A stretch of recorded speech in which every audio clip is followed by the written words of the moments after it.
The Range Rover Evoque is something that's all new for Land Rover. When we were putting together our plans of how we wanted to introduce this vehicle to the United States and to the world, definitely one of our goals was that we wanted to reach new people. In fact, our goal was to attract as many as 75 to 80% that had never experienced or considered a Land Rover before, and we've been successful in doing that. We work with our clients to take their marketing objectives and understand how best to communicate with our consumers. And that's important in today's media world because increasingly the way the message is delivered influences what you can communicate. And I think with Apple and iAd, that's a really good example of that being the case. Apple walked us through the process in terms of how we would target people. They are literally looking at the types of apps that people are downloading. They're even looking at the different music genres that people are downloading. When you have an all-new product like the Range Rover Evoque, there were so many different things that we wanted to communicate. The first section that I really like is the design section. And just the way that you're able to configure either a 5-door or a coupe and change the body color and change the roof and change the wheels, I think is a real immersive experience, a fun experience. The other section I think that was just really outstanding was what we call luxury.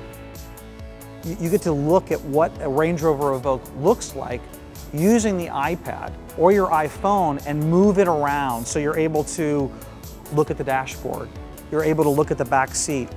Someone said, what if we provided a CGI asset interior 360 view of the car? Could we take the iPad or the iPhone and put the consumer in the car? What I loved about it was they didn't say no. The engineers took it as a challenge. What was great about the Apple team is that they kept coming back and saying, yes, we can do it. Yes, we'll figure out a way. And then look at that panoramic moonroof. And then up there you can see a little constellation of the Range Rover Evoque. Our launch campaign was all about demonstrating the power of presence. It is a vehicle that has presence. It stops you. It's magnetic. It pulls you in. And we demonstrated that through this campaign. We were delighted with the results of the iAd. I think there is a difference between someone sitting on their couch absorbing that 30-second television ad and someone perhaps sitting on that couch but actually engaged in their iPhone or their iPad. You're involved in that experience. You're using gestures to find out more about that vehicle. So I think there's definitely a higher attentiveness with something like an iAd as opposed to a television ad. On average, people spend nearly 80 seconds every time they engage with the ad. In the media landscape, that's phenomenal. Here, somebody actively went in, stopped what they were doing on their phone and said, I'm going to engage with the brand, and I'm going to play with it, and I'm going to explore the capabilities that this vehicle has. So for us, that's a fantastic result.